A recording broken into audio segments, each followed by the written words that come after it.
Hi, I'm Dr. Siddhartha Nithan. I'm a sports medicine physician. So today I thought I will speak upon the injury on Brandon Williams, the left back for Manchester United. Um, I was watching the match between Manchester United and Southampton. Uh, I found it quite interesting, the injury and what was done immediately and how he was taken out. The thing which interested me to speak about was the commentator saying that, oh, the sports medicine doctor and the physio are rushing onto the ground, and what are they actually doing there? So that kind of interested me because I wanted to speak about that aspect, in which many people always wonder, oh, the physio or the doctor is running onto the ground and what are they doing basically. Okay, so in this case what happened was Brandon Williams who came in as a substitute for Luke Shaw, who injured his ankle, and he was substituted.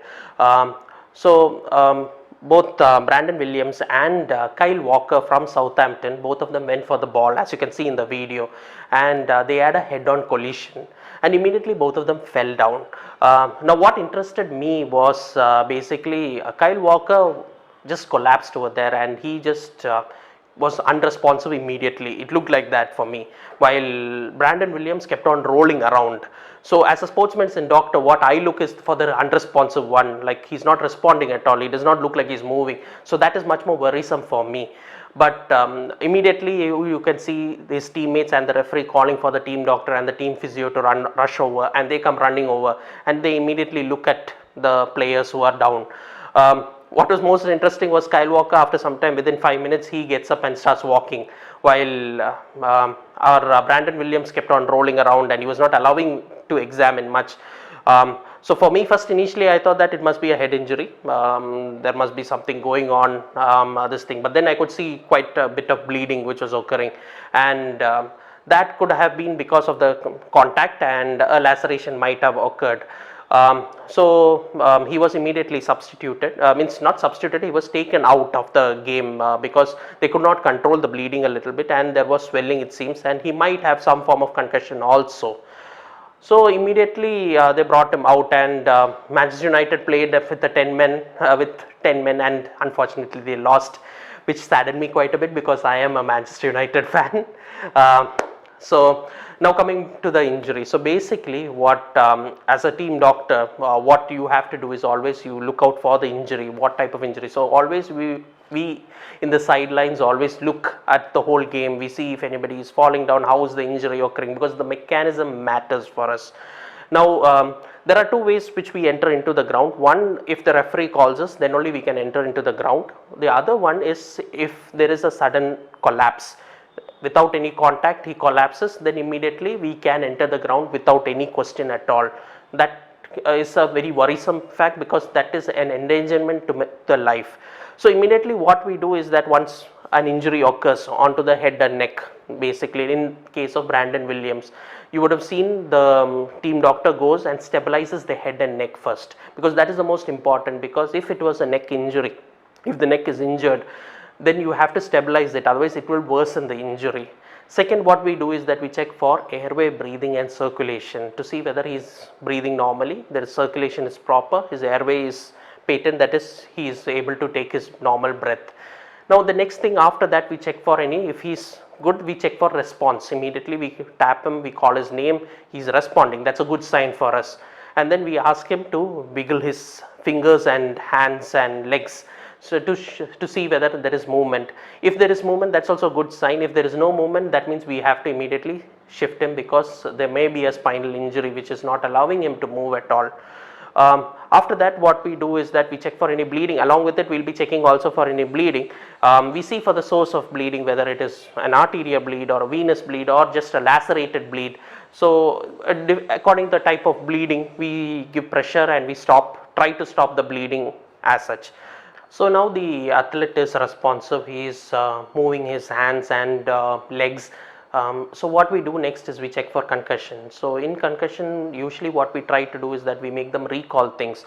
So like, how did they get injured, what type of, what is their score, what is their name, what is the time, such aspects we ask him. And if there is a delay in response, then we immediately diagnose that he has some forms of concussive symptoms, and we immediately substitute him. We do use a tool, it's called as the SCAT tool, it's called as the Sports Concussion Assessment Tool. We also check for balance, we also check his eyes, so that's why you see the person, always the team doctor moving the hands, around, the finger around, and we ask the person to follow the eye. We also check whether there is any shaking of the eye, that's called as nystagmus. We check also for nystagmus, and these methods are used for checking for concussion, and with this we also decide whether the athlete should go back into the ground or not.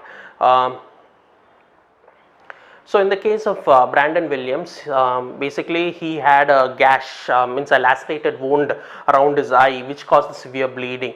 So usually when bleeding occurs, first we try to see whether what type of wound it is, whether it's a lacerated or an abrasive, or is it a venous or an arterial wound. Depending upon the wound, the management changes. Now in this case it was a lacerated wound, so usually immediately pressure is given. We try to stop the bleeding, but because it's the face is well circulated, it's a well circulated area, so definitely bleeding will be much higher. Usually the scalp and the face are one area where you get an injury, you immediately bleed quite a bit. So immediately pressure is given and you try to stop the bleeding. How do we stop? Once the bleeding stops, you immediately, we use something called steri-strips.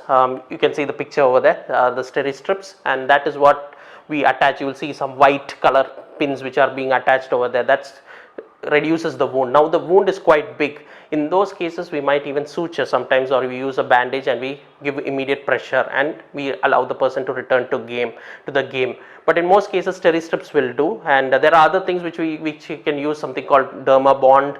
Those things are also available. It is just like a sticker, a gum like thing which we can attach and it will stick to the wound. So these things are used, which are the latest. Suturing is very rarely used because it's quite difficult. You are pressure on the field, you have to return to the game as fast as possible because your team is much lesser in numbers, so there is going to be a lot of pressure, and in that time you are suturing right next to the eye. It's not going to be an easy option. So always, if it is around the eye, and in this case he had quite a bit of swelling and some form of concussive symptoms, I'm presuming, so that's why he was not allowed to get back into the game, and it was the right decision according to me because of the wound in nature. Now why I wanted to talk about this is that because I wanted to show, to speak about what we do actually onto the field. When you see, now you have got a general idea like what we do actually when we go into the ground.